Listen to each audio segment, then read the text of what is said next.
Up, my loves, and welcome back to my channel. If this is your first time seeing my face or hearing my name, hi, my name is Yasana, and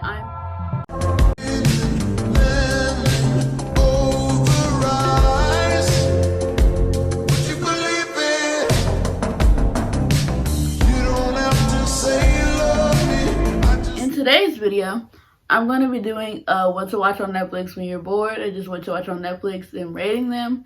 And without further ado, let's get right on into this week's video.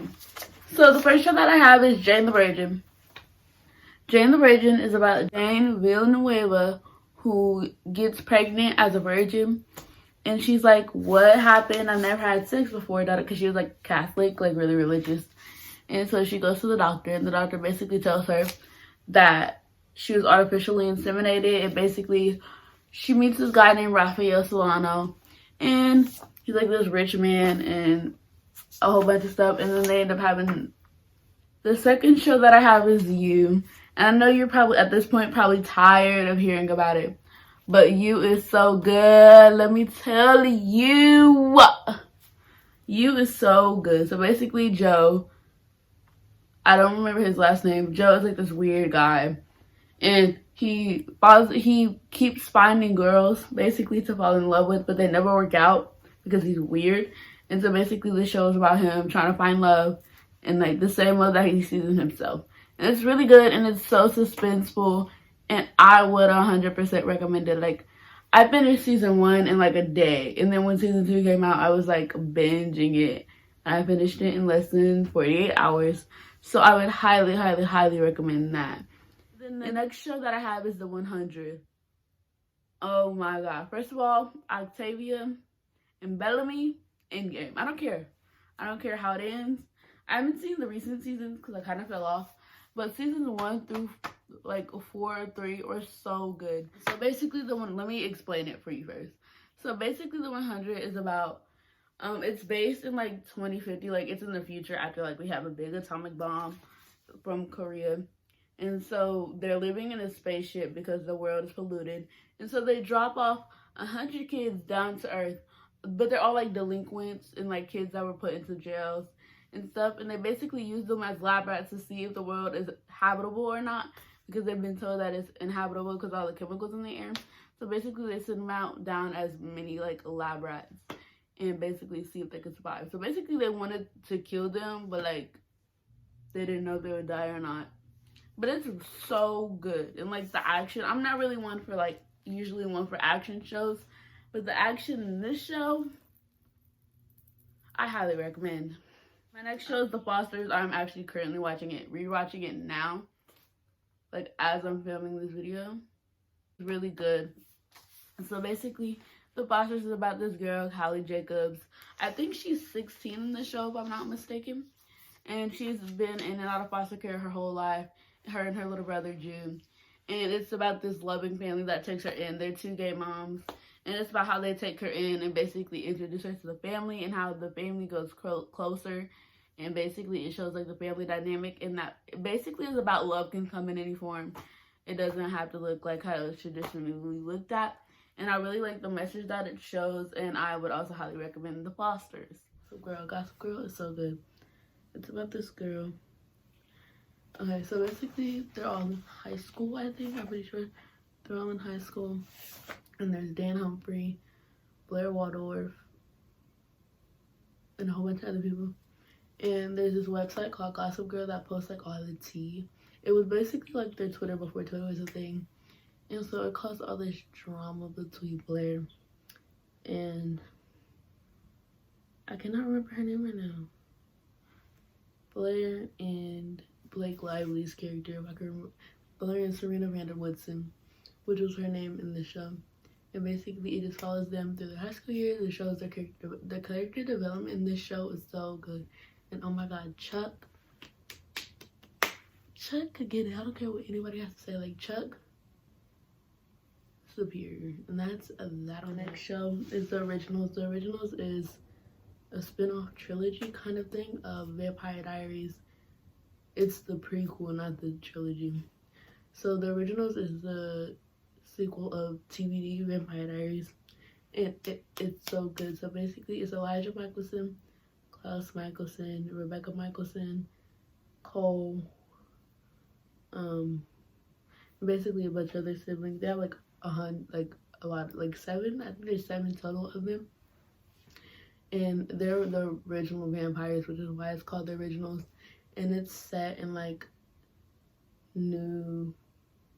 It's set in New Orleans in like present time, I guess, and the vampires, and it basically talks about how the bloodline works, what it's like. And there's also freaking, what's her name? Haley? I think that's her name. And she's like a normal person, and she ends up like having sexual intercourse. And she's like a normal person, and she ends up having sexual intercourse with Klaus. And so they end up making like this hybrid baby, but that's later on in the season. It's so good. I would highly recommend it, even though the explanation was kind of trash, and I didn't really explain it as well as I'd like to. But either way, however I would have explained it, would have gave away like the show. So go watch it, and I promise you won't regret it. The next show that I have, okay, the next thing that I have isn't a show, it's a movie, and it's It Takes Two with the Olsen twins. And it's so good. It's like an older movie. I think it was made in like the late 90s, so it's kind of on the other side. But it's about how one of the twins is like rich and lives in like this big castle, like not castle, but like this big mansion. And then the other twin is like this orphan kid. And so they basically swap, because what would an Olsen twin movie be if they didn't swap like characters? And so they swap lives, and basically the orphan girl lives with the rich, and the rich girl goes to live as the orphan. And stuff happens, and the orphan girl almost gets taken away, but she's really the rich girl, and like they had to get on this plane to like stop. It's really good. It's like action drama with a little bit of romance all in one movie, and it's so good. Even though it's a little older, like I said before, but it's so worth watching. Like, it's not like most old movies, you know. Really all I watch. Like throughout this video, all you're gonna hear is like TV shows and maybe like one movie that I watched. I think that's the only one on here. I know it's not, but most of them are shows. So the next show that I have is Supernatural. Oh my god, I have been watching Supernatural since 8th grade, and they're now on their 15th season, which is gonna be the last and final season. It's so good, and I'm so upset it's ending. But Supernatural is about Dean and Sam Winchester and how they grew up like learning how to fight monsters with their dad, and like all the things that go bump in the night that you hear about in stories and fairy tales and all the good stuff. And they put a twist or a spin on like classic scary stories that are told, and basically they go out and kill them so that the world is a better place. And it's really good, and I would highly recommend, because one, Dean Winchester, Jensen Ackles is so freaking fun. Like, who told him it was okay to be that cute? Because it's not. It's really not okay. But I would highly recommend that. The next show that I have is All American. Now, All American is the newest show. It's with Daniel Ezra, Michael, I don't know his last name, and a whole bunch of other people. And basically, Daniel's character, who is Spencer, is from this lower income home, and he gets founded when he's like playing football after his home school in like his lower income community. And this rich man approaches him and is like, I want you to come play for my team.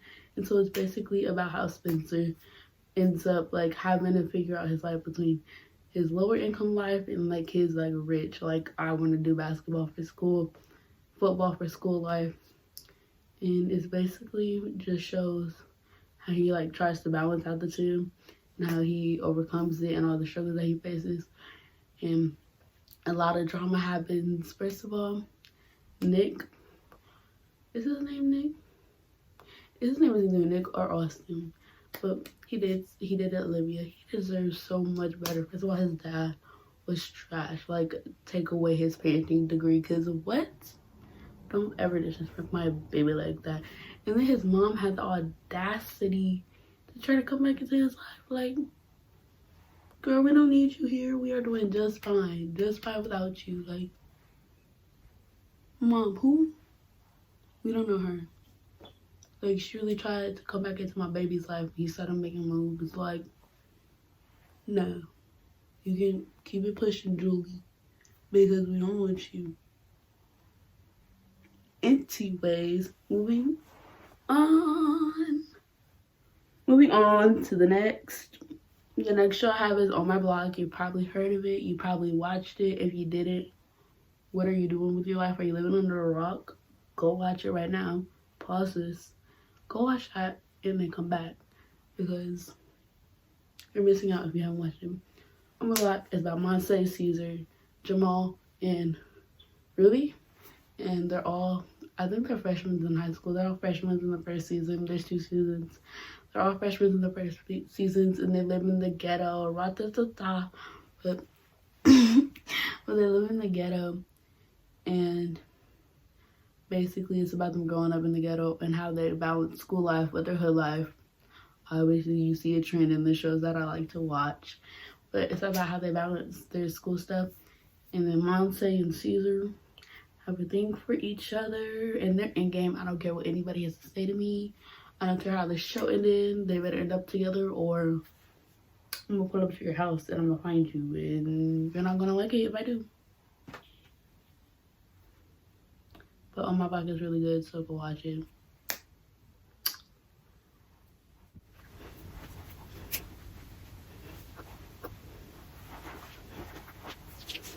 Okay. Boom.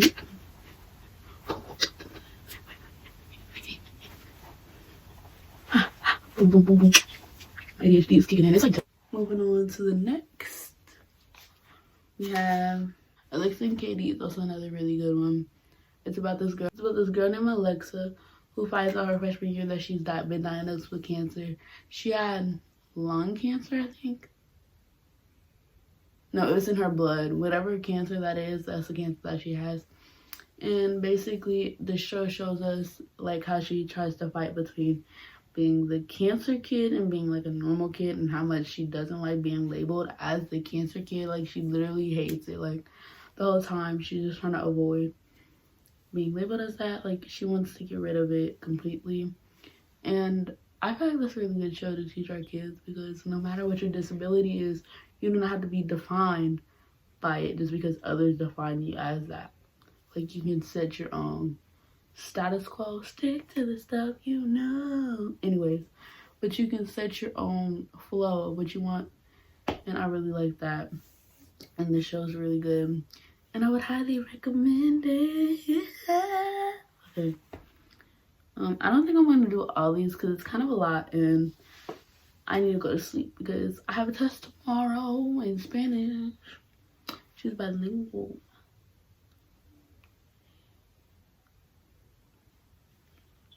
I can't go.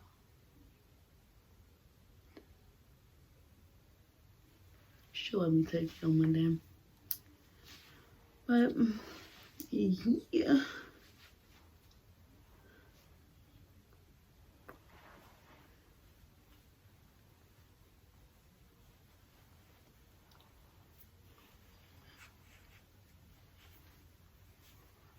Okay, I'm gonna do like 2 more because I need to go to sleep.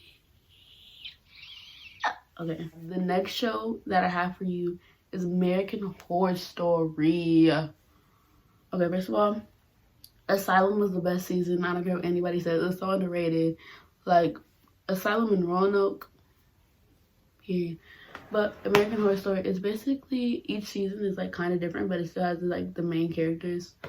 So like, the first season was Murder House. The second season was, I don't remember. The third season was, I don't remember the name of the seasons, but I know. So it's Murder House. Apocalypse was the last season. 1970, 1927, 1976, whatever one it is the season that's on right now. But each like chapter, each different season tells a different story.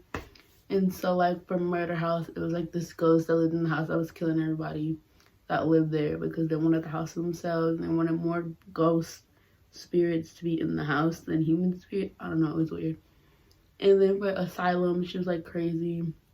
And she wasn't crazy, but they thought she was crazy. So she like went to see this asylum and they ended up locking her in there. And then Apocalypse was about the world ending, obviously. And then Roanoke was about the lost tribe of the Indians and how they poisoned everybody. And then this season, I can't remember. It's about, I don't know. But it's really good. And the dynamic between the characters is really good. Tay is cute. I don't care what anybody has to say. Tay is the superior character. And, oh, Coven. Oh my god, Coven was such a good season. Coven was superior. Like, Coven was superior, and that's all I have to say. First of all, when they did what they did to her, to the witch, I said period because she deserved it, but Coven was good. Like, that Coven, Asylum, no, that's it. Just Coven and Asylum, the best seasons. And apparently there's this theory that if you like watch them in a certain order, then it will like make more sense. Like if you start like season 5 on a certain episode and then go back to season 1 on a certain episode, it'll like connect to it like a more relevant story. But I don't really know about that theory. But if you've done it, let me know in the comments below because I want to do it because that is my show. Like ever since like freshman year, I'm a senior now by the way. Ever since like freshman year, that was my show. Like my show. The next movie that I have is To All the Boys. If you haven't seen it yet, you've been living under a rock because it was literally everywhere. Like the Instagram account was everywhere. Lana Condor was everywhere. Like this movie was literally everywhere. But if you don't know, it's about this boy Cubby, which was her last name. She had a real name, but I can't remember because that's what he called her. But it's Peter Kavinsky and Cubby. And basically they make like a deal that they'll be together, but like not really together. So they make a contract and basically they like try not to fall in love with each other. And it's so cute. Like she writes like these letters that accidentally end up getting sent out to each boy. She wrote 5 letters. She wrote 5 letters for every time she had like a really intense crush that she didn't know how to let out. And I think that was so cute. And so yeah, that's really good. And if you haven't watched it yet, what are you doing? Go watch it right now. Go like finish this video and then go watch that. The next show and my last show, because this video is getting really long and I need to go to sleep, is One Day at a Time. One Day at a Time is I think a Netflix original, and it's about this Latina family whose grandmother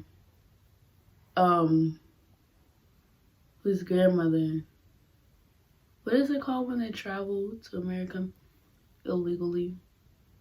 She migrated to America illegally, and so she doesn't have like her card. I can't remember what it's called right now because I'm so tired. But she doesn't have her card, and it's basically about how they always have to live like a little under the radar so that they don't get noticed. And it's basically about family, and the daughter is gay. And it's really good, and it basically teaches you family values. At least I think it teaches you good family values, and it shows you the importance of family, and that basically they're the only ones that's ever going to be there for, not ever going to be there for you, but like they're the main ones that should be there for you. Now I don't know your circumstances, but my family is kind of like that sometimes, so I really like that. So with that, that is it for this week's video. I hope you all liked it. Don't forget to like, comment, subscribe, and share this video. And I will see you all next Thursday with another video.